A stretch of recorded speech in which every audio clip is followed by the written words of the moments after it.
Hello, and welcome to Handled-ish, Productivity for the Imperfect, a weekly podcast for those who want to elevate their productivity but are not looking for perfection. I'm your host, Betsy Hayes, and I am really happy you're here in podcast land, on YouTube, or on the KC24 CBS 47 app that you can download on your smart TV. This is episode 100, 100. And if you have spoken to me or listened to the podcast in the last month, you know I've been doing a countdown. I'm so excited about today. I feel very proud and happy to be celebrating and bringing you my 100th podcast. It just feels like a very, very large number of podcasts, and I think it's something to really celebrate. So I have oh my gosh, this is like so good. It's going to sound like an ad for Trader Joe's, and it's not. However, Trader Joe's, if you're listening, you should totally sponsor me. But this is a sparkling white Chardonnay grape juice from Trader Joe's, and it's morning, so didn't think champagne probably made sense, but it is a lovely, lovely treat. So I have my glass, my champagne glass, my sparkling grape juice, and a toast to Handled-ish, Productivity for the Imperfect, and its 100th episode. And to everyone who has supported me and encouraged me and listened to the podcast and shared that you've listened to the podcast and rated the podcast, reviewed it, shared ideas for topics for it, just acknowledge that it existed. It's just been amazing. So cheers, first of all. And secondly, thank you. Huge, huge buckets of gratitude I'm feeling today. The topic for today is the benefits of imposter syndrome. And because I've been really reflecting and looking forward to this 100th episode, I've been thinking a lot about what to talk about. And I even engaged ChatGPT. I think I've told you all, I've named mine Troy. So I asked Troy for some ideas. He came up with some, but they didn't quite resonate. So sorry, Troy, we're not going with your thoughts. And I had an experience the other day that really sort of underscored that perhaps there's some real serious benefits to imposter syndrome, which may or may not be obvious, that I certainly have experienced, putting together this podcast. So I thought I would sort of tie all that together. So I'm pretty sure that most of you have not had a conversation about the benefits of imposter syndrome. Imposter syndrome is, and I'm going to use my definition, my experiences, the experiences of people I know, anecdotes. That is the sum total of the information I am coming to this topic with. So my academic friends, this is not scientific research. However, it is definitely not a data point of one. So I think it still has a tremendous amount of value. So imposter syndrome is when you are in a role, whatever that role is, and you feel that you are not qualified for the role, or that you are underqualified for the role, or that you can't believe that someone is allowing you to have that role and there must be someone better. Those are the sorts of things that go into imposter syndrome from my perspective.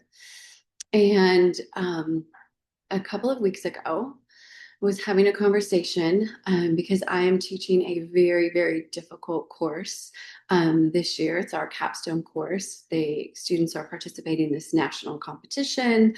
There's a lot of moving parts. There's a lot to keep focused, and there's just a lot that goes into this particular course. And it also has a much more advertising bent than public relations, which is most of my area of expertise is in public relations and not as much in advertising, although I do feel competent.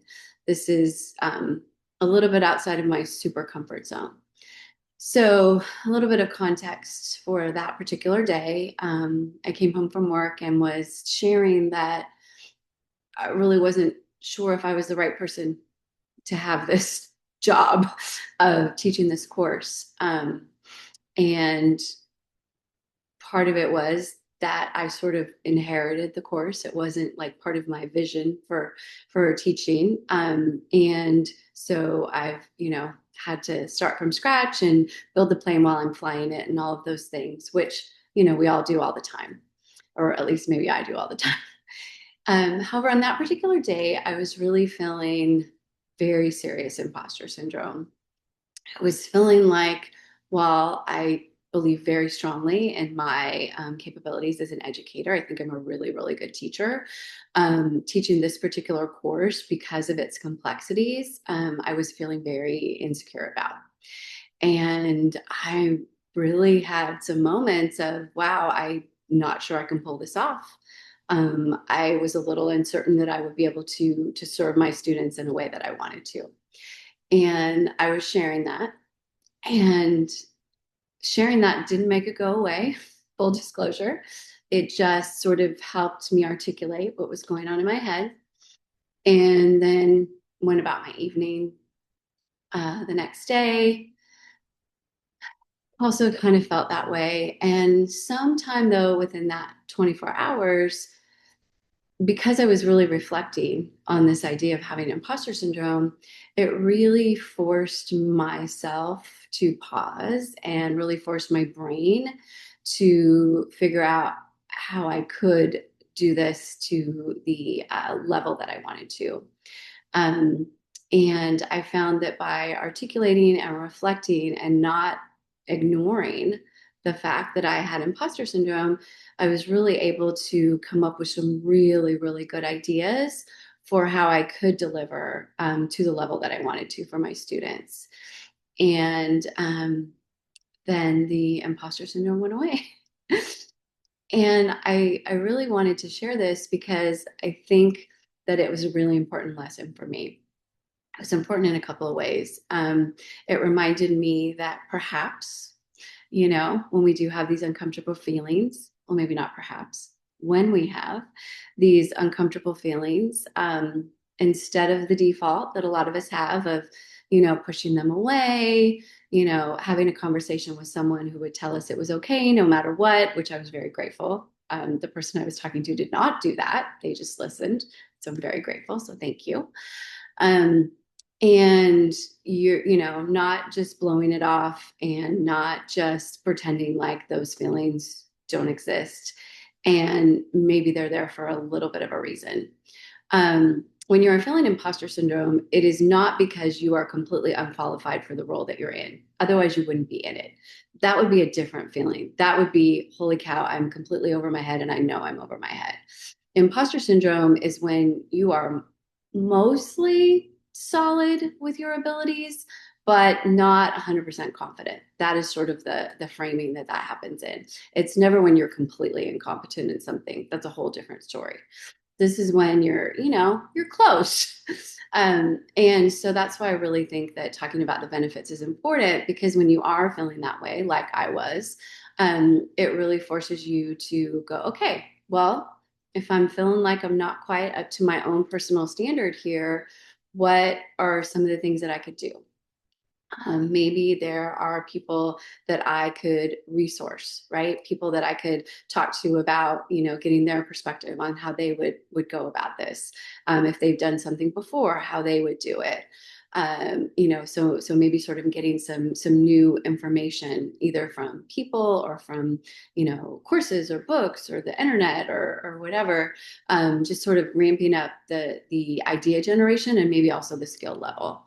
And then also trusting yourself to spend some time consciously or unconsciously. I feel like my brain was doing both, consciously and unconsciously, sort of letting it sort of sit there and roll around and come up with some stuff that will authentically get rid of the imposter syndrome, because that's really what we need in that time period. We don't need to blow it off. We don't need to pretend it's not a thing. We don't need like assurances that you're great, I'm, you're wonderful, blah, blah, blah.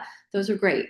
But if we're truly feeling like there's a little gap, I think that's not what we need. And so we need to authentically get rid of imposter syndrome. And usually that means figuring out some way to level up. And I loved where I ended up after this exercise. I did not love that 24 to 48 hours when I was feeling, some imposter syndrome. I didn't like that at all. I'm super happy that I chose to sit with it and see what I could come up with. And because I'm really, really happy with where it landed, and I don't have imposter syndrome anymore. So, circling back to the podcast, 100 episodes ago, I felt very similar. I was very motivated. I was pretty sure I could pull off being a podcast host. I had a lot of ideas that I thought that would be valuable to other folks, and at a minimum, at least start some conversation that could be super valuable. I also thought this would be an amazing, fun hobby. So I sort of had all of the framing, and then, as you know, I just got started and got rolling. It wasn't too long though after I started that, of course, I did have imposter syndrome, because I probably wasn't uh, everything that I wanted to be as far as having a podcast. And so, sorry, I'm turning off my ringer on my phone. Excuse me. Um, and so I did a similar thing, and I was reminded of this during this last exercise a couple of weeks ago. Um, I thought, okay, well, is this imposter syndrome? What's going on? Where are we at here? Is this just you being a little bit of an insecure and you really don't need to have imposter syndrome? Because that happens too, right? We need to be honest. Are we just being like, are we just really wanting someone to say we're wonderful? Okay, fine, acknowledge that. Look, I am baiting you to give me compliments and just get the compliments and then move on with your life, because that is a thing and there's nothing wrong with that. Is this me feeling a little bit insecure and I just need people to tell me I'm doing a good job? Or is there really something else I want to do to show up as a podcast host in the way that I want to?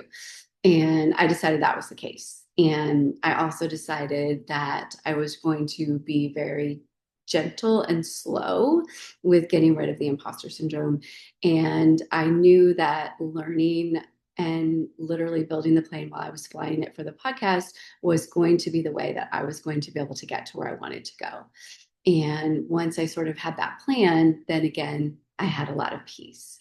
So that was amazing. So, sharing all of this with you today in celebration, again, just in case you didn't get it, this is the 100th episode, wink, wink, of the podcast, something I'm really happy about. And I can't wait for the next 100, because I, of course, have several hundred ideas for things to talk about. And thanks to you, many of them are from all of you.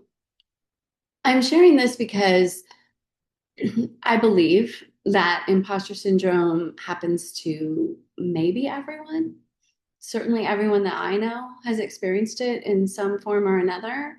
And I'm just, next time it happens, I encourage you to just kind of sit with it for a second, kind of see where things are at, what's really going on. Is this a real serious, you probably know you need to do more stuff, learning, research, practice? Or is this just you need a little boost of self-esteem, little couple of compliments? And then give yourself what you need, right? Give yourself time, give yourself more education, more practice. Or if you're just needing that little boost of self-esteem, who to ask in your life that will tell you you're amazing and you're perfect and you're doing a great job. God bless those people in our lives. We are so grateful for you, and we want to be that for you. Just so you know, we will be that for you as well. And then, find your peace with it. Imposter syndrome in any sort of a long range sitch, not fun. But in the short term, I think it can be really useful. So there you go. So cheers to you. Cheers to all the things. And I hope that, as always, you have the most amazing week. Could totally use some more rating and reviewing, just a little encouragement of the podcast on whatever platform that you're using. That would be great. It helps more people find it. And I look forward to more topics and adventures in the next 100 episodes. So take care. And remember, you are doing way better than you think you are. Trust me.